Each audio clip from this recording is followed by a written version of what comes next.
Buenos días. Ahí sí. Muy bien. Vamos a ver ahí si la tecnología nos acompaña. ¿Habrá que prenderlo algo o solo se conecta?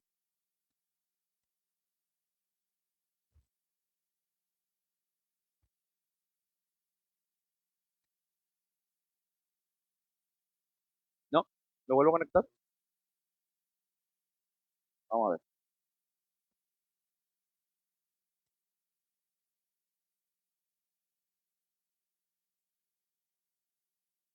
El otro día lo conectamos y funcionó sin problema. Vamos a ver. Ahí parece.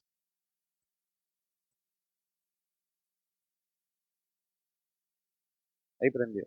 A ver. Ahí sí. Ya. Muy bien. Tomen su Biblia. Vamos a Juan capítulo 19. Juan capítulo 19. ¿Se ve? Ahí sí. Juan capítulo 19. ¿Me siguen? ¿Ya tienen ahí su Biblia en la mano? ¿Están en el capítulo? ¿Sí? Entonces, vamos a hacer una recapitulación de estos hechos que hemos estado viendo aquí en Juan capítulo 19. ¿Qué hemos estado viendo en Juan capítulo 19?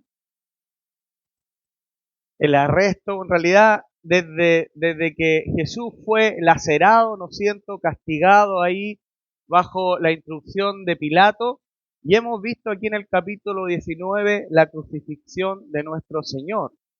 Estamos a 2 capítulos, hermanos, de terminar este Evangelio de Juan. 2 capítulos. ¿Cuánto tiempo llevamos ya estudiando? Más de un año, ¿verdad? Y estamos a 2 capítulos de terminar. Y hoy terminaremos el capítulo 19. Estamos viendo los últimos momentos de la vida de nuestro Señor en la tierra. Vimos a Jesús siendo juzgado por Pilato. Obviamente vimos que era un juicio profundamente injusto y falso todo el tiempo, a pesar de que Pilato había declarado, ¿no es cierto?, en varias oportunidades que Jesús era inocente, ¿lo recuerdan? En varias ocasiones dijo, no encuentro ningún delito en él. Cuando este Cordero de Dios había sido examinado, no se encontró ningún delito en él. Pilato sabía que por envidia le habían entregado, ¿no es cierto?, como vimos hace un par de semanas ahí en Mateo capítulo 27. Ahora, a pesar de que Pilato sabía la verdad, él no actuó en consecuencia con esa verdad. ¿Qué había dicho Pilato? Yo no hallo ningún delito en él. Sin embargo, a causa de la presión de estos líderes judíos, a causa del temor de perder su posición y sus posiciones, Pilato termina entregando a nuestro Señor a ser crucificado. Después de estos hechos, ¿no es cierto?, Jesús es llevado, ¿no es cierto?, al monte de la calavera, al Gólgota, donde es crucificado. Es lo que veíamos la semana pasada, ¿lo recuerdan? Juan no entra en detalles acerca de esta crucifixión como lo relatan los otros evangelios, los evangelios sinópticos, en el cual van relatando cada detalle, cada cosa que el Señor Jesús dijo. Pareciera que Juan tiene un enfoque y un propósito diferente. Lo que sí deja muy en claro Juan es lo que él describió en el versículo 30. ¿Recuerdan lo que decía el versículo 30 de Juan? Mire, vayan a su Biblia ahí. Juan capítulo 30 decía, cuando Jesús hubo tomado el vinagre, dijo, consumado es. Y habiendo inclinado la cabeza, entregó el Espíritu. Fue un acto voluntario de nuestro Señor entregar el Espíritu. En otras palabras, Jesús dijo, consumado es, misión cumplida, rescate pagado. Esta obra está terminada. He cumplido a cabalidad lo que el Padre me envió a hacer de manera efectiva. Nadie puede añadir nada más. Él dijo, consumado es. Pero este consumado es no solo significa que esta obra ha sido terminada, y fue determinada, ¿no es cierto? Sino que fue terminada de manera perfecta, de manera perfecta. No solo la terminó, sino que la terminó de manera perfecta. Ahora, antes de seguir avanzando, debemos entender algo que es vital en las Escrituras y que lo veían, ¿no es cierto? Lo veíamos la semana pasada. Veíamos que las personas, ¿no es cierto?, al morir, ¿no es cierto?, crucificado, principalmente morían por ¿qué situación? El hermano José lo explicó, morían por asfixia, ¿no es cierto? La caja torácica se apretaba de tal forma que ellos morían asfixiados. Y era una muerte muy dolorosa y muy larga. Horas y horas pasaban, días pasaban muchas veces hasta que una persona, ¿no es cierto?, moría. Entonces, estas personas morían sofocadas. Entonces, la pregunta que debemos hacernos es, ¿murió Jesús en la cruz? ¿Murió Jesús en la cruz? ¿Sí o no? Sí, claro que sí. Murió en la cruz. Pero ¿murió debido a que fue crucificado? ¿Fue esa la causa de su muerte? La respuesta es no. Él murió en la cruz, pero no fue a causa de la cruz. Cristo no murió asfixiado. Recuerden cómo termina el versículo 30 que acabamos de leer. Él dice, y habiendo inclinado la cabeza, entregó el Espíritu. Él lo entregó. Nuestro Señor siempre estaba en control. Jesús murió en la cruz. Él fue crucificado, pero Él no murió por causa de la cruz. No. Jesús entregó su vida voluntariamente. Él entregó el Espíritu. ¿A causa de qué? ¿A causa de qué Jesús entregó el Espíritu? A causa de nuestros pecados. Recuerde lo que dice Pablo. Al que no conoció pecado, por nosotros Dios lo hizo pecado. Segunda de Corintios capítulo 5, versículo 21. Por nosotros lo hizo pecado. Jesús tomó nuestro lugar. Tu pecado y mi pecado fueron colocados sobre el Mesías, sobre el Jesús, sobre Jesús. Y nosotros sabemos que hay una relación siempre entre el pecado y la muerte. Entonces fue debido a que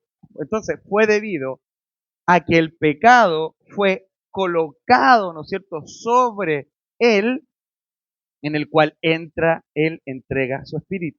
Fue a causa del pecado que nuestro Señor entrega el espíritu, se entrega voluntariamente por la paga de nuestros pecados. No fue debido a la crucifixión. Él fue crucificado, pero él no murió por esta causa, él no murió por asfixia. Ahora hay personas que enseñan, ¿no es cierto?, erróneamente que fue Satanás quien mató a Jesús en la cruz. Hermanos, eso es una blasfemia. Eso es una herejía. No hay base bíblica para enseñar tal atrocidad. No hay ninguna base bíblica para enseñar eso. En ninguna parte de las Escrituras se dice que Satanás mató al Mesías en la cruz. No, eso es falso. Si ustedes escuchan eso por ahí, hermanos, eso es falso. La Biblia dice que como cordero fue llevado al matadero y como oveja delante de sus trasquiladores, enmudeció y no abrió su boca. Él fue voluntariamente y no abrió su boca. Fue un acto voluntario de Dios. Dios el Padre entregó a su Hijo y Dios el Hijo entregó su vida por nosotros. Y como vemos en el versículo 30, fue Jesús quien entregó el Espíritu. Después de haber tomado el vinagre, Él fue y entregó el Espíritu. Él entregó su vida. Entonces, dicho eso, reforzando esto que el Señor entregó al Espíritu, comenzaremos a leer ahí en el pasaje, versículo 31 al 42. Jesús, la semana pasada llegamos hasta el versículo 30 y ahora continuamos en el versículo 1. Entonces los judíos, por cuanto era la preparación de la Pascua, a fin de que los cuerpos no quedasen en la cruz en el día de reposo, pues aquel día de reposo era de gran solemnidad. Rogaron a Pilato que se les quebrasen las piernas y fuesen quitados de allí. Versículo 32. Vinieron pues los soldados y quebraron las piernas al primero y asimismo al otro que había sido crucificado con él.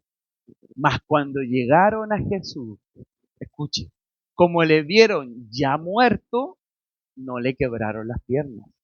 Él había entregado su espíritu en el versículo 30.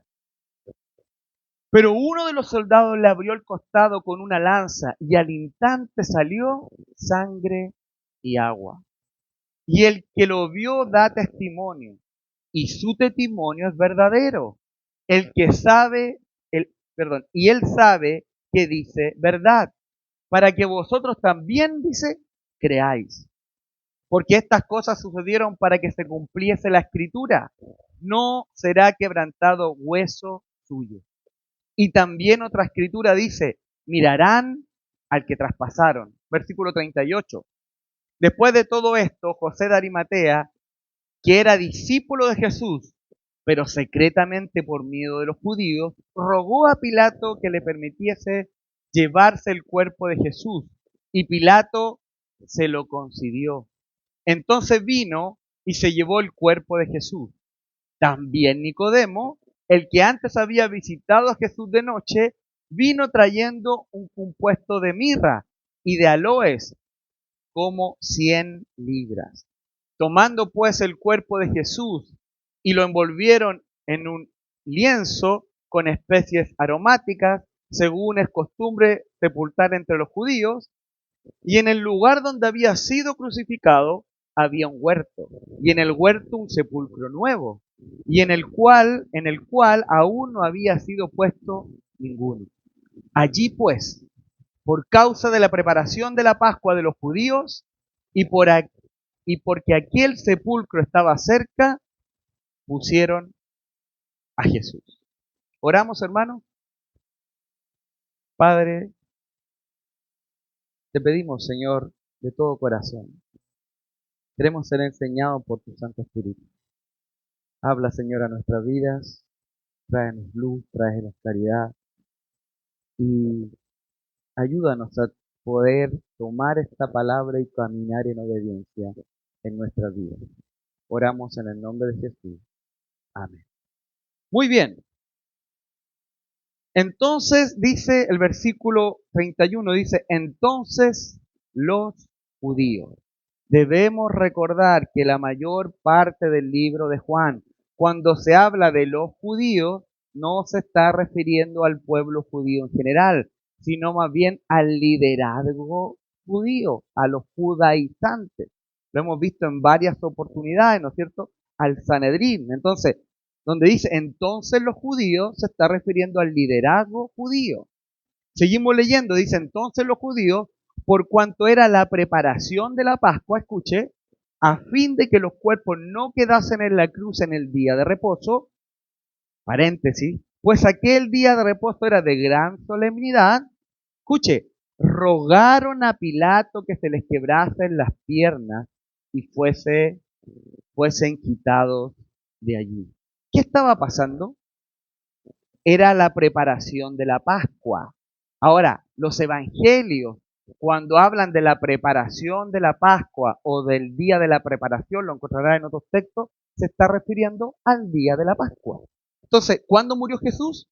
En la Pascua, era el día de la Pascua. Como era la preparación de la Pascua y los líderes judíos querían cumplir con las normas religiosas, ¿no es cierto? Como siempre lo hemos visto, ellos no querían que los crucificados estuvieran colgados, ¿cuándo? En el día de reposo, dice. Ellos quieren guardar, como siempre, las apariencias. Qué feo, ¿verdad? Personas colgadas, muriendo, asfixiadas lentamente en el día de reposo. No. Tenemos que hacer algo. Y ellos corren, ¿no es cierto? Van donde Pilato y les ruegan, le preguntan que por favor quiebre las piernas, ¿no es cierto?, de estos crucificados, ¿no es cierto? Para que ellos no se puedan apoyar en sus piernas y puedan respirar para que ellos puedan morir, ¿no es cierto? Rápidamente. Ellos, esa era su motivación. Recuerden, ¿no es cierto?, que la muerte en la cruz, como decía nuestro hermano José la semana pasada, era una muerte lenta. Ellos constantemente se apoyaban ahí en un trozo de madera que había en la cruz y iban de arriba hacia abajo en distintos dolores cuando ellos se elevaban para poder respirar. Recuerden que las pies, ¿cómo estaban sujetos? Con unos clavos, ¿no es cierto?, en los tobillos. Y ese dolor intenso y después bajaban y así iban la presión de arriba abajo con el dolor constantemente. Entonces, ¿qué es lo que se hacía o qué es lo que estaban pidiendo realmente estos líderes judíos? No era que tuvieran piedad, ¿no es cierto?, y hacerles disminuir el dolor, era que les quebraran las piernas a los crucificados para que ellos no pudieran alzarse, respirar y para que ellos no pudieran respirar, ¿no es cierto?, y pudieran morir, ¿no es cierto?, rápidamente. Eso es lo que ellos querían hacer realmente. Entonces, esto que ellos estaban haciendo, esto que ellos constantemente, ellos siempre estaban tramando cosas. Y ahora ya no le bastaba con ver a Jesús crucificado, sino ellos querían además sacarlo rápidamente de ahí porque era el día de reposo. Y ellos empiezan a tramar toda esta situación para cuidar las apariencias. Hermanos, ¿cómo se llama eso? ¿Cómo se llama lo que los líderes judíos quieren hacer y hicieron? Hipocresía. Hipocresía. Estos líderes judíos querían cumplir con la ceremonia, con el rito, era la preparación de la Pascua y ellos querían cumplir con esta norma religiosa sin darse cuenta de que el que estaban colgando en la cruz era el verdadero Cordero Pascual. Estaban tan cegados por estos ritos, por estas ceremonias, por cuidar las apariencias, por cuidar la liturgia, lo externo, por no contaminarse ceremonialmente, que perdieron de vista el verdadero Cordero Pascual. Ellos siempre estaban enfocados en lo externo. Era constantemente lo que Jesús apuntaba ahí al corazón. Le decía, ustedes se preocupan mucho lo de afuera, sepulcro blanqueado, le decía. Le encanta limpiarlo de afuera, pero por dentro están llenos de huesos rotos. Esto es justamente lo que ellos quieren hacer. Ellos quieren sacar a estos crucificados rápidamente. ¿Por qué? Porque ellos solo estaban enfocados en lo externo, en guardar las apariencias. Ahora debemos preguntarnos,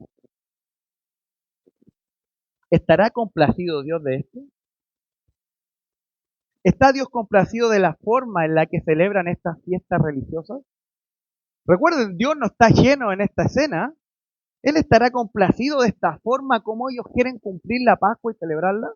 ¿Estará Dios más enfocado en lo externo que en el corazón, que en la motivación de por qué hacen las cosas y hacían las cosas estas personas? Miren, vamos a ir ahí a Isaías capítulo 1 para entender cómo Dios ve esta conducta, para que entendamos cómo Dios está apreciando esta situación. Isaías capítulo 1, versículos 10 al 14. Dice, Isaías capítulo 1, versículo 10 al 14, dice, oí la palabra del Señor, gobernantes de Sodoma, escuchad la instrucción de nuestro Dios, pueblo de Gomorra. Hermanos, aquí Isaías no está hablando del pueblo de Sodoma y Gomorra. Sodoma y Gomorra ya había desaparecido muchos años antes. Lo que está haciendo Isaías está comparando a Israel como si fuera Sodoma y Gomorra, específicamente al pueblo de Judá. Miren lo que el profeta estaba transmitiendo, o sea, lo que Dios estaba transmitiendo en realidad. ¿Qué es para mí la abundancia de vuestros sacrificios? ¿Es algo para mí la abundancia de estos sacrificios? Dice el Señor. Harto estoy de holocaustos de carneros y de cebo de ganado cebado, y la sangre de novillos, corderos y machos cabríos no me complacen. Ustedes no me complacen, está diciendo el Señor a estos fariseos, perdón, al pueblo de Israel, a Judá, ¿no es cierto? Pero así el Señor ve esta situación. Ahora miren, ¿significa esto que Dios no le complace en los sacrificios? ¿Que nunca deseó ninguna de estas cosas? ¿Que estas cosas están mal? No, no es lo que está diciendo. Estos sacrificios Dios los había instruido. Lo que está diciendo es que cuando los sacrificios son ofrecidos con una mentalidad de simplemente cumplir con el ritual, cumplir con una obligación, pero mi corazón no refleja lo que este sacrificio representa y quiere enseñar, cuando ofrecemos estos sacrificios con una mentalidad equivocada, dice el Señor, esto no me complace. Estoy harto de estos sacrificios, le dice al pueblo. Y sigue diciendo en el versículo 12, cuando venís a presentaros delante de mí, ¿quién demanda esto de vosotros? ¿De que pisoteéis mis atrios? El Señor le dice, ¿por qué pisotea los lugares santos, los lugares sagrados, los atrios? Cuando te presentas delante de mí, ¿por qué lo haces de una manera inapropiada? Le está diciendo al pueblo. ¿Por qué pisoteáis mis atrios? En lugar de adorar en estos lugares santos, los atrios, los pisotean. Pero esto no termina aquí, versículo 13. No traigas más vuestra vana ofrenda. O sea, esa ofrenda que es vacía, esa ofrenda que es hueca, esa ofrenda que no viene inspirada desde el corazón. El incienso me es abominación. Entonces el Señor está diciendo, su sacrificio, su adoración, su ofrenda no me interesan, son abominación para mí. ¿Por qué? Porque lo hacen con una mentalidad y una conducta equivocada. Y esto no es todo. Continúe leyendo, dice, luna nueva y día de reposo, escuche, luna nueva, se refiere al mes de Nisan, al primer mes del calendario bíblico, y día de reposo, el convocar asambleas, no tolero iniquidad y asambleas solemnes. Versículo 14, miren, vuestras lunas nuevas y vuestras fiestas señaladas las aborrece mi alma. Se han vuelto una carga para mí. El Señor está diciendo, miren, yo ya no las puedo soportar. Estoy cansado de soportarlas. Dios les está diciendo al pueblo, cuando te presentas delante de mí pisoteando mis atrios, trayendo tus sacrificios, tu adoración, tu vana ofrenda, cuando lo haces con una mentalidad equivocada, a mí, dice el Señor, no me interesa. Es abominación para mí. De igual forma, vuestras fiestas, vuestros días de reposo, vuestras reuniones, vuestras asambleas, cuando ustedes se juntan, dice, cuando traen adoración, las aborrece mi alma. Se han vuelto una carga para mí. Ya no las puedo soportar. Estoy cansado de soportarlas. Cuando observamos muchas veces la dureza del corazón de estos hombres, ¿verdad? De estos líderes fariseos, podríamos ser muy, o podríamos, nuestro corazón, ser muy, entender que esta es una actitud muy condenable, ¿verdad? Podría ser una actitud condenable por nosotros la manera en que estos fariseos se conducen desde nuestro punto de vista. Sin embargo, hermanos, debemos reconocer que todos nosotros somos así muchas veces, en mayor o menor grado. ¿Cuántas veces sabemos que hacemos las cosas solo porque las tenemos que hacer, como si fueran un ritual? ¿Realmente cada domingo hay un profundo entendimiento de lo que venimos a hacer? ¿O simplemente venimos porque es día domingo? Y estamos tan grabados, padronizados, estructurados, que llegamos aquí con vanas ofrendas. Ahí muchas veces estamos todos pintados, en mayor o menor grado. ya que siempre terminamos abrazando sistemas religiosos, en vez de asegurarnos que nuestros dichos y la meditación de nuestro corazón sean agradables delante de los ojos del Señor, como dice, ¿no es cierto?, ahí Salmo 19 en el último versículo, ¿verdad? Con el fin de llevar gloria y honra a Dios, muchas veces es tan potente lo externo que somos constantemente llevados por nuestras apariencias, por lo que va a decir el otro, porque tengo que ir al culto, porque si no el hermano quizás qué va a pensar. ¿Le ha pasado alguna vez eso? Que usted no ha querido venir y usted dice, y el hermano tanto que siempre se preocupa a mí me llamará, entonces voy a ir. ¿De verdad es la actitud que debemos tener? No, ¿verdad? Entonces hay un llamado de atención para nosotros acá, de no vivir vidas hipócritas, adoraciones con una mentalidad equivocada que no le complace a Dios. Estos líderes judíos solo querían guardar las apariencias. Versículo 31. Entonces los judíos, por cuanto era la preparación de la Pascua, a fin de que los cuerpos no quedasen en la cruz en el día de reposo, pues aquel día de reposo era de gran solemnidad, rogaron a Pilato que se les quebrase las piernas y fuesen quitados de allí. El fin máximo siempre para estos hombres era guardar las apariencias. Ellos solo estaban enfocados en lo externo. Ellos querían quitar estos cuerpos de ahí para poder participar de la Pascua tranquilamente. Ahora el texto dice que ellos no querían que los cuerpos quedasen en la cruz en el día de reposo, ¿verdad? Pero hay un paréntesis ahí. ¿Por qué habrá un paréntesis ahí? Siempre cuando la Biblia se habla de un día de reposo, aparece este paréntesis y esta aclaración decía que era un gran día de reposo, era un gran día solemne. No. Algo el Espíritu Santo quiere comunicar acá. ¿A qué día se está refiriendo en el día de reposo?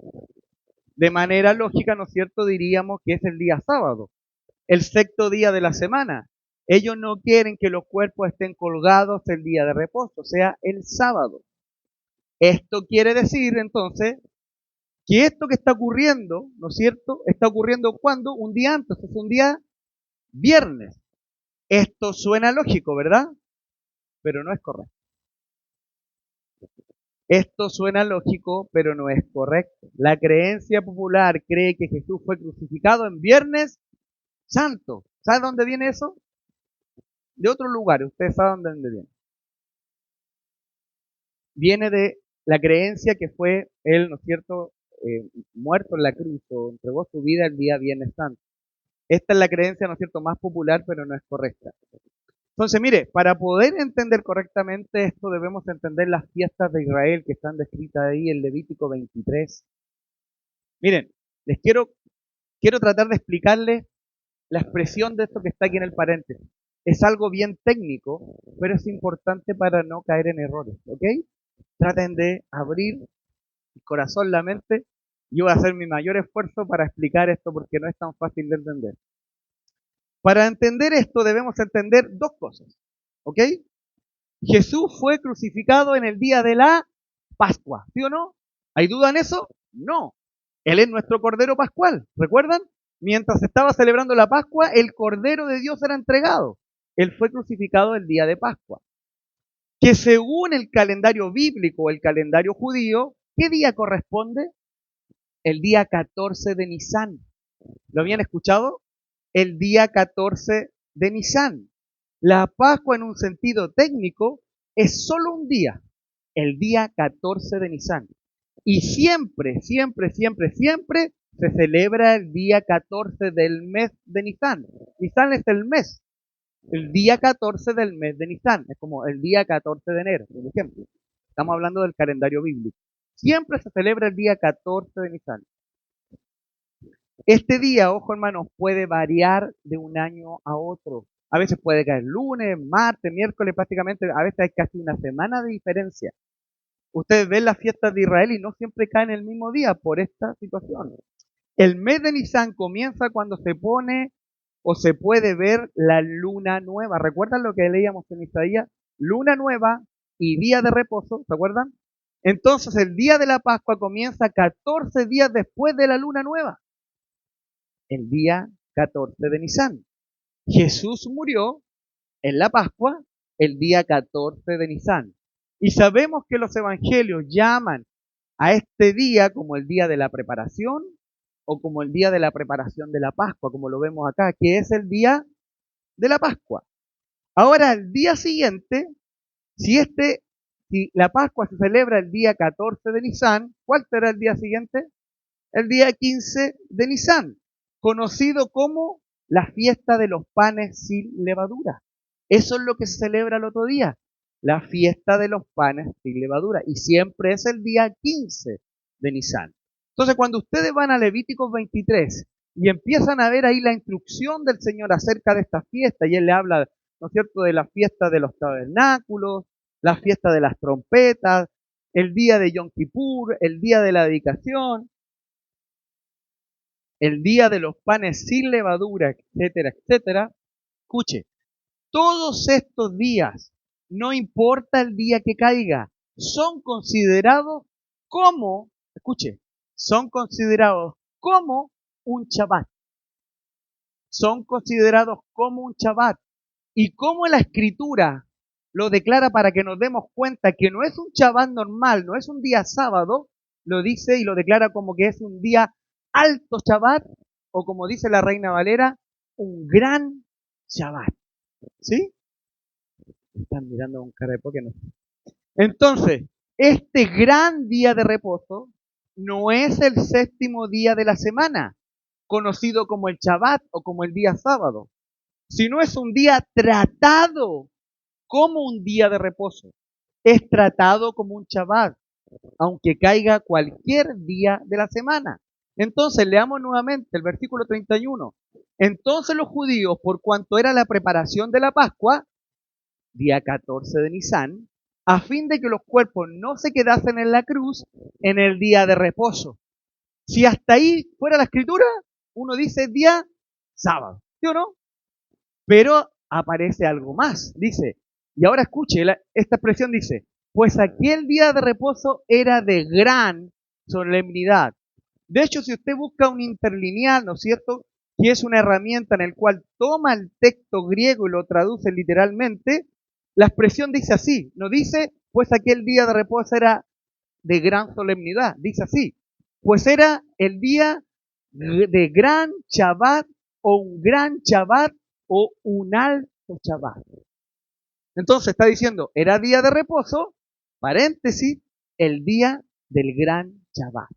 Entonces, si Jesús murió el día 14 de Nisan, que era el día de la Pascua, qué fiesta se celebraba el otro día? Los panes sin levadura, el día 15 de Nisan. Y cada fiesta de Israel era un día feriado y cada día feriado se celebraba como si fuera un Shabbat. Eso es hasta el día de hoy. ¿Cómo podemos diferenciarlo? Cuando ven que la escritura dice que es un alto Shabbat o un gran Shabbat. Lean ahí Levíticos capítulo 23. ¿Ok? ¿Sí? No estuvo tan difícil. Entonces, sigamos leyendo. Dice, los líderes judíos pidieron algo a Pilato. ¿Qué le pidieron? Rogasen a Pilato que les quebrasen las piernas y fueran quitados de ahí. Versículo 32. Vinieron pues los soldados y quebraron las piernas del primero y asimismo al otro que había sido crucificado con él. Mas cuando llegaron a Jesús, como le vieron, escuche, ya muerto, no le quebraron las piernas. ¿Por qué fue necesario, por qué no fue necesario quebrarle las piernas a Jesús? Porque él ya estaba muerto, ¿verdad? Porque él ya había entregado su espíritu en el versículo 30. Ahora, ¿ustedes creen que Jesús entregó el espíritu justamente por casualidad? No, porque todo lo que hacía Jesús, todo lo que Jesús pensaba y todo lo que Jesús decía, siempre era para que la escritura se cumpliese. Y como veremos en el versículo 34 más adelante, vemos que todo esto ocurrió, que a él no le quebraron los huesos, porque él decidió entregar el espíritu antes, cuando ya estaba todo terminado, era para que se cumpliesen las escrituras. Versículo 34. Pero uno de los soldados le abrió el costado con una lanza y al instante salió, escuche, sangre y agua. Dos elementos salieron de Jesús, sangre y agua. Ahora, ambos elementos son símbolos materiales de que Jesús había muerto y que por lo tanto su misión ya había sido cumplida. Consumado es, y entregó el Espíritu. Ahora, no quiero referirme acerca de estos dos elementos, acerca de la sangre y el agua, de una manera física o médica. Para eso pregúntenle a Marito, tenemos la bendición de tener a un médico. Él podrá explicar por qué cuando alguien lo atraviesa, sale sangre y agua. Hay varias teorías que creo que Mario las puede explicar mejor que yo. Sino más bien, yo quiero referirme al elemento espiritual referente a la sangre y el agua. No a la parte médica y física, sino al elemento espiritual. El primer elemento que vemos aquí dice que es el agua, perdón, la sangre. El primer elemento es la sangre. ¿Por qué la sangre? Porque la sangre es el elemento necesario, hermano, escuche, para la redención. Anótelo ahí en su Biblia. La sangre es el elemento necesario para la redención. Recuerden, sin derramamiento de sangre no hay remisión, no hay perdón de los pecados. Es muy necesaria la sangre de nuestro Señor. Entonces la sangre de Cristo es importante. El derramamiento de la sangre de Jesús no es solo una forma poética de referirse hacia la muerte de Jesús. No, como algunos piensan. Algunos piensan, y delante le dije un tema de que algunos pensaban de que Satanás mató a Cristo en la cruz. Blasfemia. Otros también piensan que solo es necesario la muerte y desvalorizan la sangre de Cristo. Falso. Tremendamente falso. Si bien la muerte de nuestro Señor es necesaria, la sangre de Cristo también. Sin derramamiento de sangre no hay perdón de los pecados. Hay poder en la sangre de Jesús, hermano. No es solo una expresión hablar de la sangre para dar a entender de que Él había muerto. No, eso es falso. Recuerden, los sacrificios en el Antiguo Testamento, la sangre era necesaria, ¿recuerdan? La sangre era muy necesaria. Un animal podía ser sacrificado, pero si la sangre no era vertida en el propiciatorio, no había expiación. ¿Lo recuerdan? No había expiación de los pecados. Entonces la sangre es un elemento fundamental en el sistema de sacrificio. La sangre de Cristo, nuestro Cordero Pascual, era necesaria. Por esto la sangre de Jesús es vital para el perdón de nuestros pecados. No podemos decir que solo la muerte de Jesús es importante, ya que la muerte está relacionada intrínsecamente con el derramamiento de la sangre de nuestro Señor. Por lo tanto, el derramamiento de la sangre de Cristo es vital para el perdón de nuestros pecados. Ahora hay un segundo elemento descrito acá, ¿verdad? Y es el agua. El verso dice, y al instante salió sangre y agua. El agua también tiene significado. El agua siempre en la Biblia tiene un significado. Y tiene que ver con esta purificación, hermano, posterior. Recuerden que Pablo dijo en Efesios capítulo 5, refiriéndose a la iglesia, dice, habiéndola purificada en el lavamiento del agua por la palabra. ¿Recuerdan lo que Jesús hizo cuando le lavó los pies a los discípulos? Pedro le dijo, no me laves, ¿no es cierto? Claro, le dijo, no me laves, le dice. El Señor le dice, mira, tú ya estás limpio, pero es necesario que te lave los pies. El agua tiene que ver con esta purificación progresiva, con esta santificación, habiendo purificado el lavamiento del agua por la palabra, dice Pablo. El agua también simboliza otra cosa, al Espíritu Santo. El agua tiene que ver con purificación y tiene que ver con el Espíritu Santo. Lo pueden ver ahí en Zacarías 14 y en el Evangelio de Juan. Estos dos muestran que hay una conexión a través de la sangre redentora de Jesús. No solo hay perdón de nuestros pecados, sino también el otorgamiento del Espíritu Santo, el cual producirá en el creyente una purificación posterior, progresiva, que es la santificación, por medio del lavamiento del agua por la palabra. Cuando recibimos la redención, hermanos, recibimos el perdón de nuestros pecados y recibimos, ¿qué más? Al Espíritu Santo. Entonces el soldado abre el costado del Señor y al instante sale sangre y agua. Versículo 35. Y el que le vio da testimonio y su testimonio es verdadero.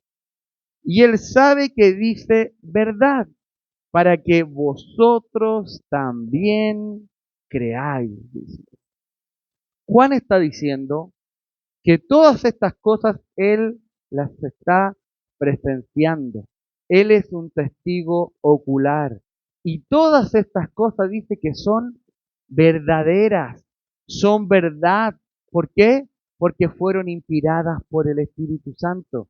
Juan está diciendo, yo las vi, yo estuve ahí y son verdaderas, son veraces.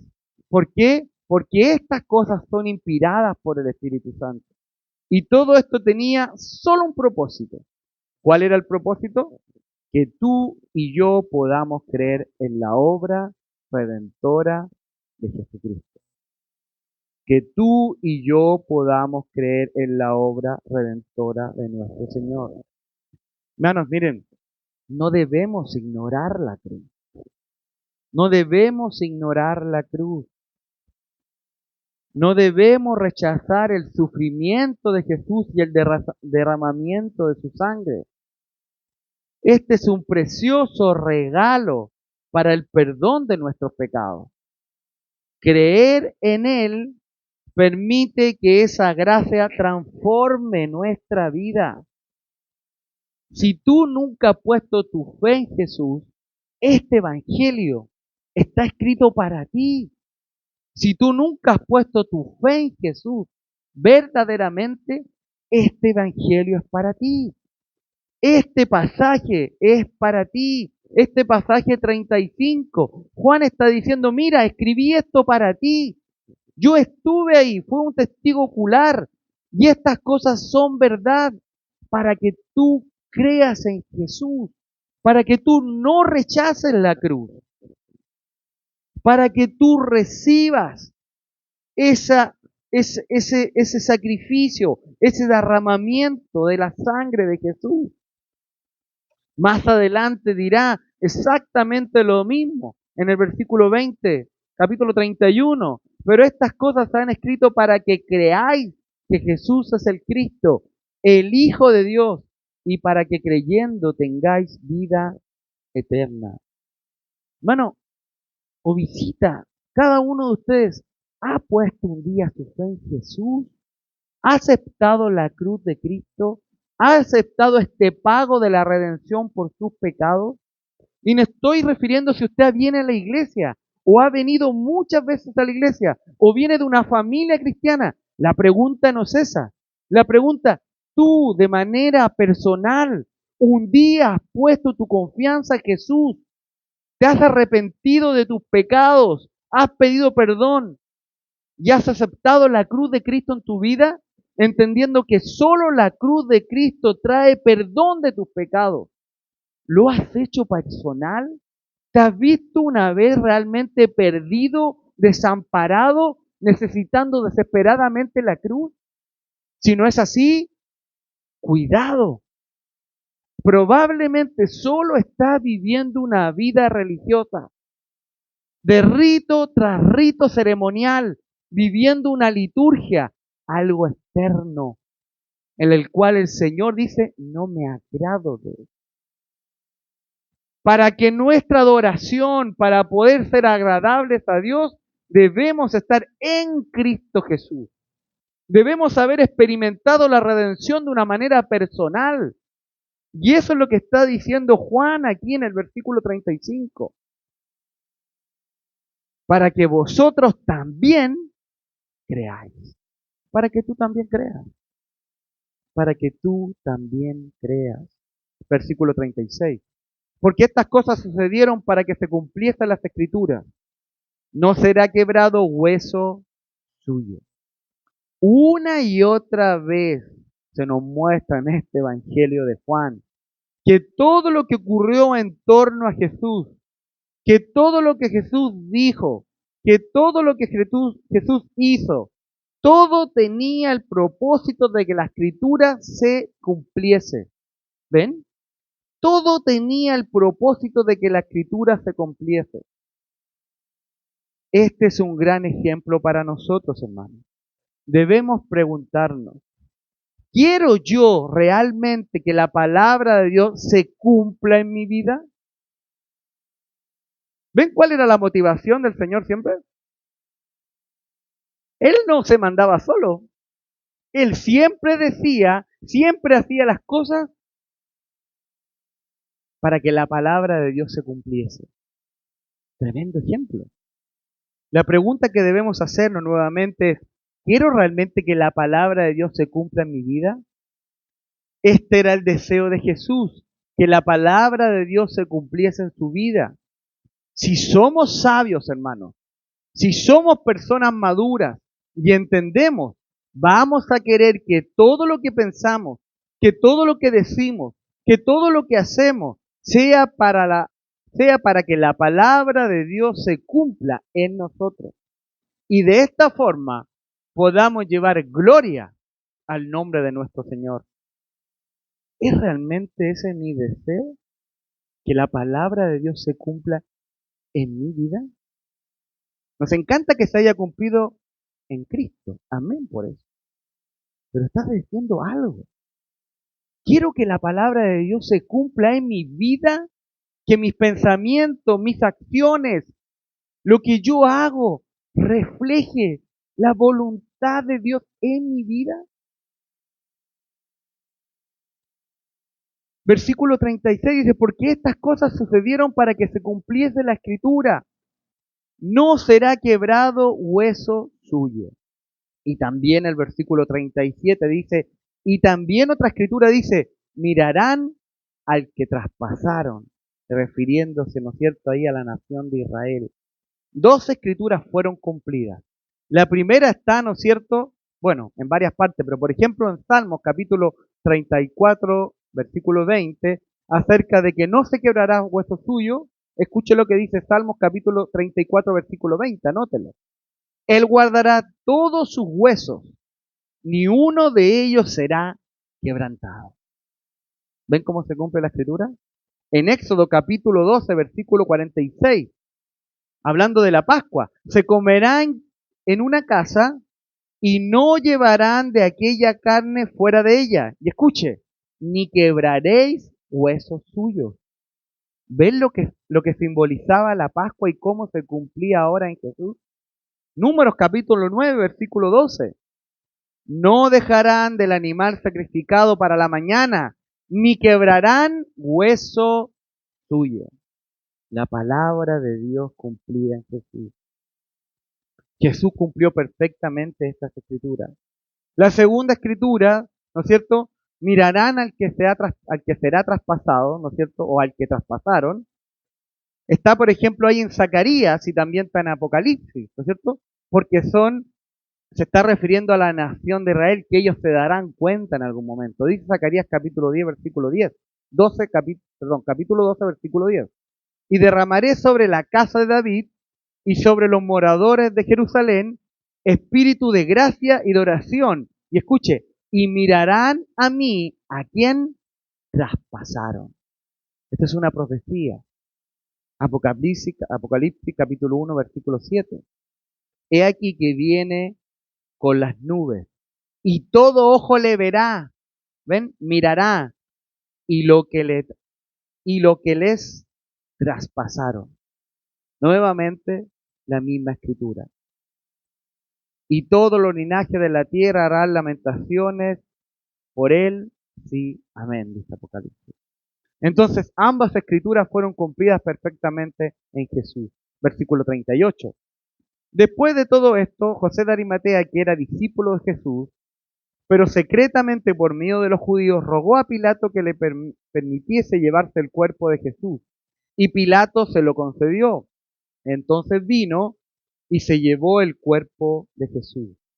Entonces vemos aquí a José de Arimatea. Él era un discípulo de Jesús, pero era un discípulo en secreto, un discípulo oculto. ¿Por qué? ¿Por qué andaba en secreto? Porque él tenía miedo del liderazgo judío. ¿Te ha pasado alguna vez algo así? ¿Te ha pasado que a veces eres un creyente discreto, por decirlo menos, por temor al que dirán tus compañeros de la escuela, de la U, del trabajo? A mí me ha pasado. El temor se apodera de uno. ¿Y qué dirán de este evangelista?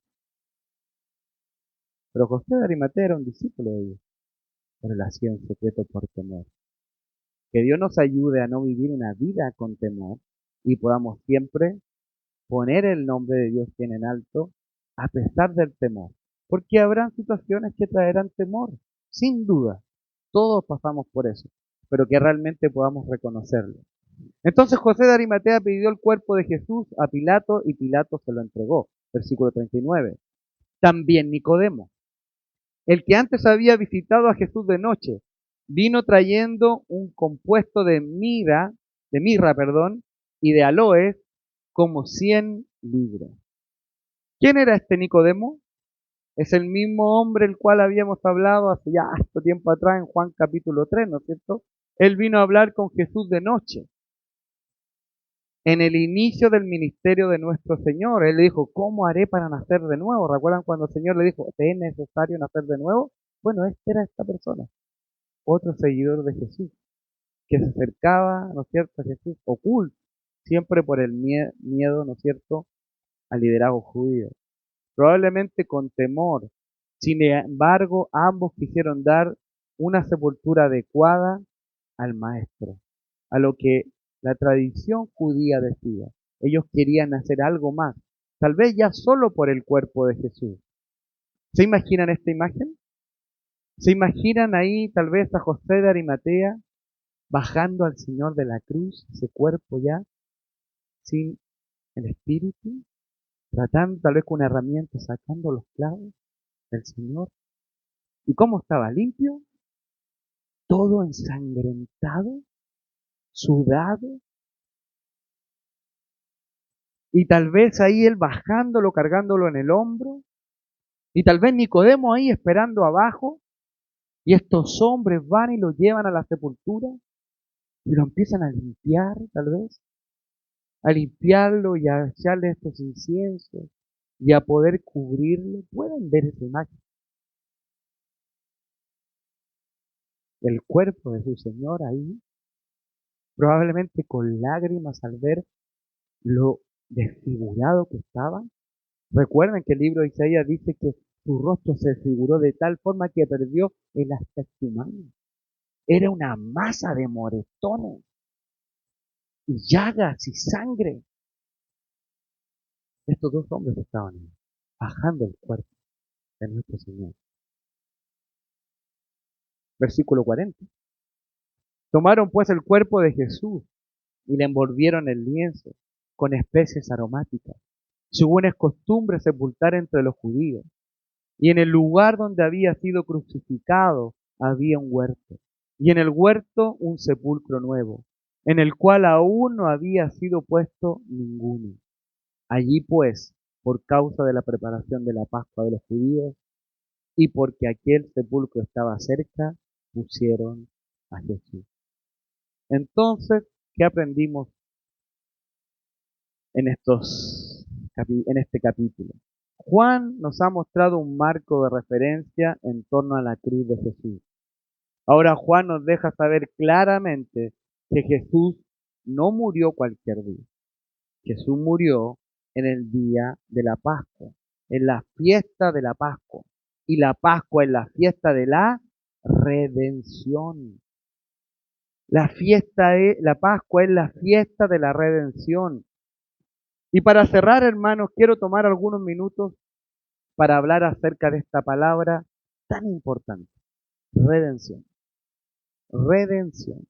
Si no entendemos bien este concepto de la redención, no podremos apreciar en gran manera la cruz de Cristo, el sacrificio de nuestro Mesías. Ahora la redención, hermano, tiene dos partes, o está compuesta por dos elementos. La primera de ellas es el pago de la redención, que tiene que ver con una transferencia, un pago. Un pago se debía realizar. Esa es la primera parte de la redención. Un pago, una transferencia. Alguien debía pagar.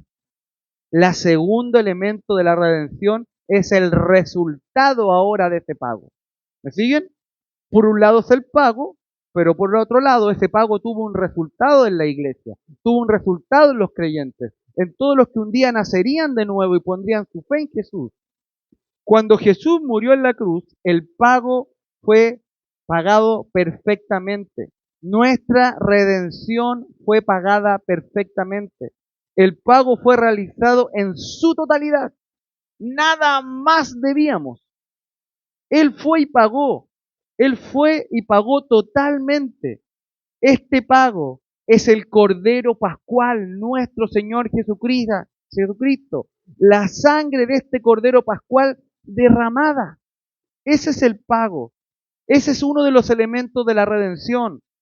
Miren, cuando hablamos de la Pascua en Egipto, vemos que esta fue una redención física, ¿recuerdan? ¿Por qué? Porque el pueblo fue libertado de Egipto, pero tuvo una implicancia espiritual, ¿es verdad?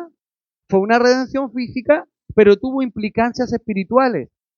Pero cuando hablamos de la redención de nuestro Señor Jesucristo, nuestro Cordero Pascual, he allí el Cordero de Dios que quita el pecado del mundo, vemos que también fue una redención física. Es decir, Él murió corporalmente, pero también tuvo grandiosas explicaciones espirituales para nosotros. Grandiosas implicaciones espirituales. Recuerden lo que dice Hebreos capítulo 9. Escuche, porque si la sangre de los toros y de los machos cabríos y las cenizas de las becerras rociadas en los inmundos, escuche, santifican para la purificación de la carne, está diciendo, si la sangre de estos animales podían proporcionar expiación de los pecados, escuche, ¿cuánto más la sangre de Cristo, el cual mediante el Espíritu eterno se ofreció a sí mismo sin mancha a Dios, limpiará vuestras conciencias, el hombre interior, de obras muertas, para que sirváis, escuche, a propósito, para que sirváis al Dios, dice, vivo, para que sirvan al Dios vivo.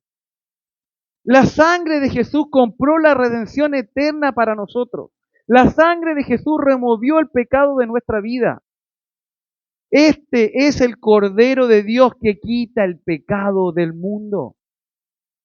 Efesios capítulo 1, versículo 7 dice, en quien tenemos redención por la sangre, este es el pago de la redención, la sangre, el perdón de pecados, según las riquezas de su gracia.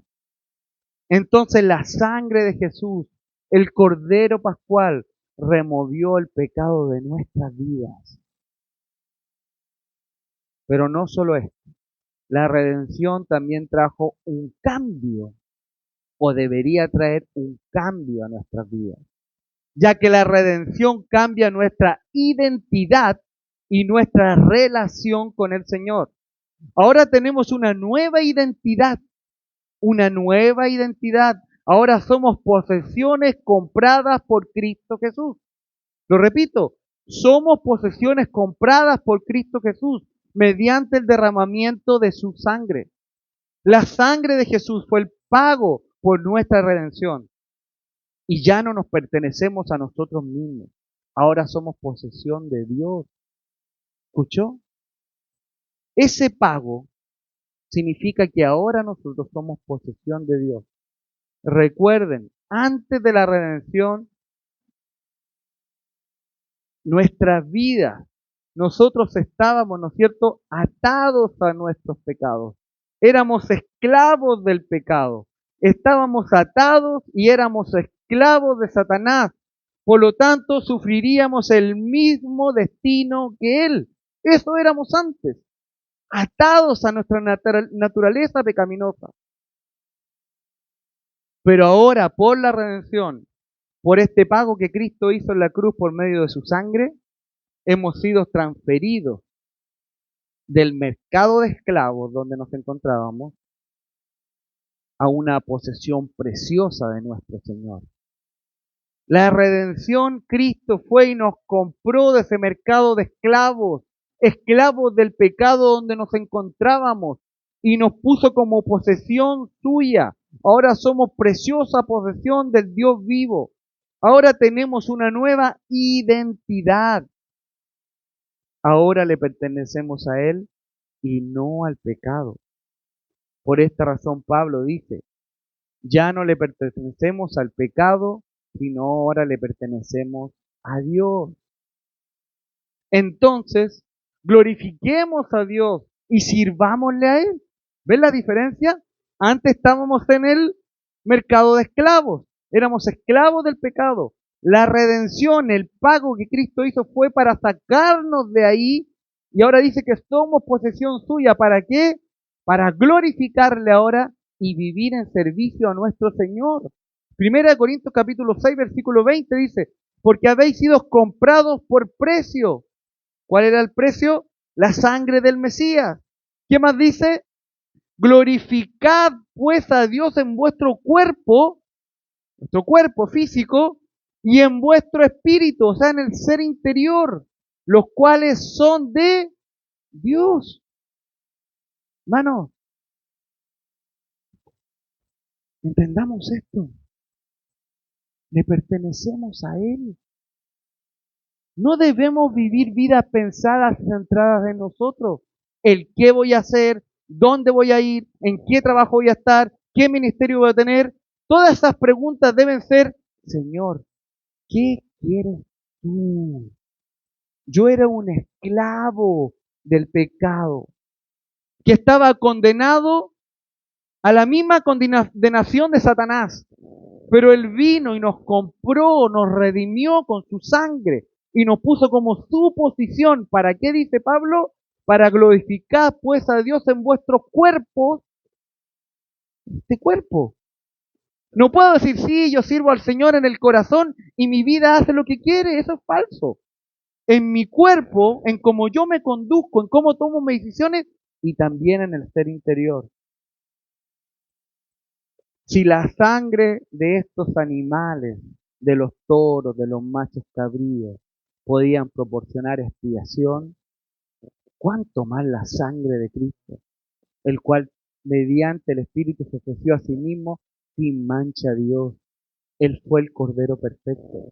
Limpiará vuestras conciencias de obras muertas para, escuche, que sirváis al Dios vivo. Hemos sido comprados para glorificar a Dios y para servir a ese Dios vivo. Ese es el propósito de nuestra vida. Por eso estamos aquí, hermanos. Por eso estamos aquí. Para glorificar al Señor y para vivir nuestra vida entregada al servicio a Él. Entonces esta redención trajo un cambio. Ahora tenemos una nueva identidad.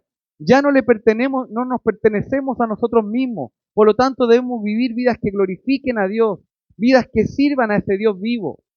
Entonces esta redención trajo un cambio de identidad, pero también trajo un cambio en nuestra relación con el Señor. Esta redención también nos lleva a una relación. Ahora estamos con Dios. Ahora ya no estamos solos. Ahora estamos con Dios.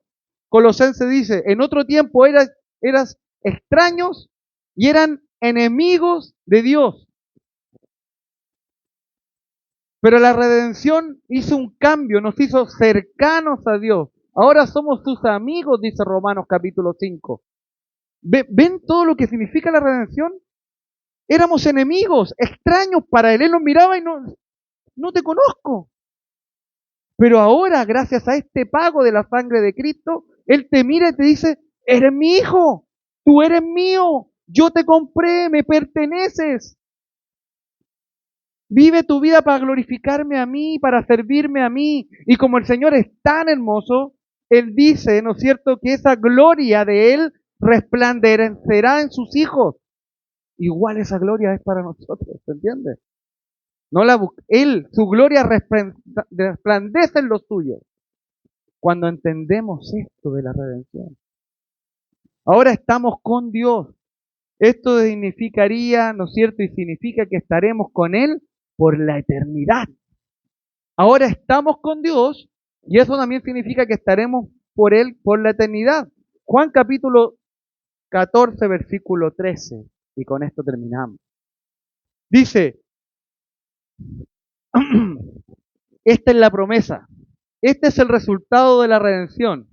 Y si me fuere y os prepararé el lugar, vendré otra vez y os tomaré a mí mismo. Escuche, para que donde yo estoy, vosotros también estéis. ¿Cuánto tiempo estaremos con Él? Siempre y siempre para siempre. Por la eternidad. ¿Por qué? Porque la redención hizo un cambio en nuestra vida. ¿Ven toda la implicancia? Entonces, en resumen, el pago de la redención, el pago de nuestra redención, este pago es la sangre de Cristo que limpia nuestros pecados. Esta redención nos da vestiduras blancas. Esto simboliza aceptación. Pero también este pago produce un cambio, que es lo segundo, un cambio de identidad. Ya no nos pertenecemos a nosotros mismos, ahora le pertenecemos a Dios. Por lo tanto, debemos vivir vidas, nuestros cuerpos, nuestra mente, que glorifique y sirva a Dios. Esta redención también produce una nueva relación. Ya no somos enemigos de Dios, somos sus amigos, somos sus hijos. Y ahora estamos con Dios y estaremos con Él por la eternidad, con el fin de glorificarle y servirle eternamente. Amén. Vamos ahora.